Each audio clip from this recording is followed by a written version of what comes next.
중고차 값에도 영향을 준다고. 그것까지 생각 안 해봤어요. 소리로 체감할 수 있으니까 전혀 지장이 없다. 저는 이렇게 말씀드릴 수 있어요. 들이 싫어하는 소리가 여기까지 그러네요. 큰일 났습니다.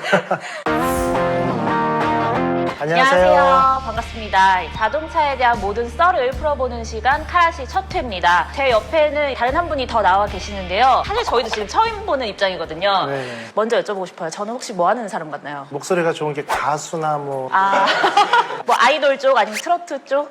그것까지 생각 안 해봤어요. 목소리. 저는 자동차 전문지 오토타임즈의 편집장을 맡고 있는 오아름 기자라고 합니다. 반갑습니다. 저도 사실 모르는 척을 너무 해드리고 싶은데 TV에서 요즘 너무 많이 뵈는 얼굴이라서 예. 안녕하세요. 저는 대덕대학교 자동차학과 이호건입니다. 반갑습니다. 카라시라고 하니까 뭔가 좀 유추되는 게 있지 않으세요? 카레라이스인지 이렇게 먹는 거에서 드디어 저도 먹방에 나가는구나.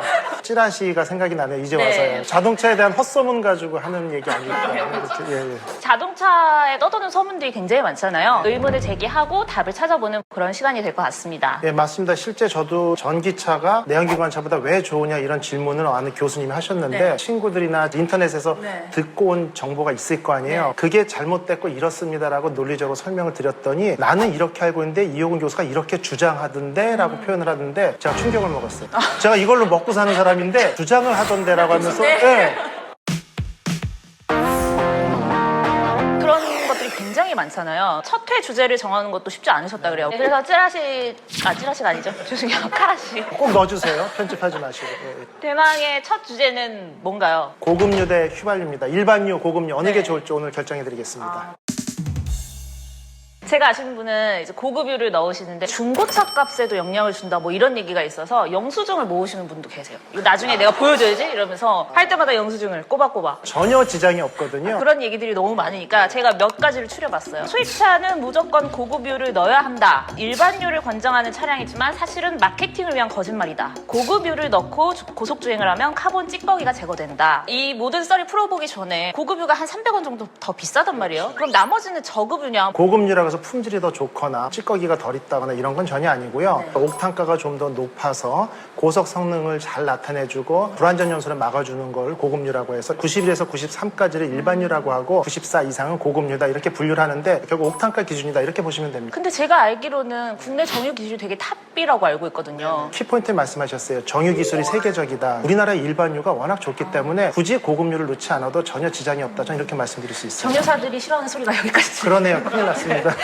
고급유를 넣으면 이제 노킹이 확실히 줄고 정숙하기도 하잖아요. 소리로 체감할 수 있으니까 아무래도 이제 고급차를 타는 사람들은 고급유를 써야 된다 이런 인식이 좀 생기게 된 것 같아요. 그렇죠. 근데 이제 예전 차량 같은 경우 좀 낡을 경우에는 노킹 현상이 많이 발생을 했어요. 근데 최근 차량들은 너무도 잘 만들었기 네. 때문에 한 10년, 맞아요. 15년 탈 때까지는 노킹 현상을 오히려 구경하기 힘든 상황이 네. 많거든요. 물론 아주 고성능 차량이나 고급 스포츠카, 엔진의 퍼포먼스를 최대로 끌어올린 차량에서는 하이 RPM에서 그런 현상이 발생할 수 있거든요. 그럴 경우에는 고급 휘발유를 쓰는 게 당연히 도움은 됩니다. 고급유를 둘러싼 썰들 중에 가장 많은 게 나는 수입차를 타니까 무조건 고급유를 넣는다. 수입차는 고급유라는 공식이 있는 건가요? 그렇진 않죠. 물론 예전에는 맞을 수가 있어요. 예를 들면 자동차 엔진의 어떤 개발 기술이 국내 자동차 엔진 기술은 많이 뒤떨어져 있었는데 최근에 보면 국내 메이커가 개발한 엔진이 세계 10대 엔진 이 안에 늘 포함이 돼 있고 1, 2등을 하거든요. 수입차, 국산차로 구분하는 시대는 지났다 이렇게 알면 됩니다. 근데 이걸 뭐 딱 나눌 수 있나요? 딱 나눌 수 있는 건 아니고요. 이 엔진은 퍼포먼스 위주로 세팅이 돼 있기 때문에 고급유를 반드시 사용해 달라라는 운전자 매뉴얼의 조건이 매뉴얼에 아예 있으면 있는 그게 거죠. 써야 되는 거죠. 네. 근데 그렇지 않을 경우는 일반 휘발유의 성능에 맞춰서 엔진이 개발됐기 때문에 그건 전혀 상관이 없고요. 무조건 수입차다 아니면 어떤 차종은 고급을 써야 된다라고 이렇게 정해진 건 없다고 보시면 됩니다. 가장 큰 문제는 매뉴얼을 안 꺼내보는 것 같아요.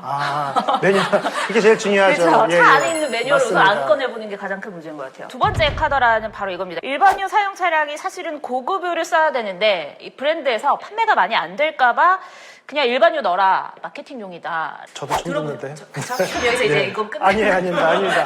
메이커에서 고급유를 써야 되는 차종으로 엔진을 개발했는데 유럽이나 미국에서는 고급유를 사용하라고 하고 네. 국내에서는 일반유를 써야 된다라고 홍보하는 경우가 이 말씀이잖아요. 네. 고급유와 일반유를 나누는 옥탄가의 기준 같은 게 나라별로 똑같지는 않습니다. 혹시 일본 여행 다녀오셨었어요? 네.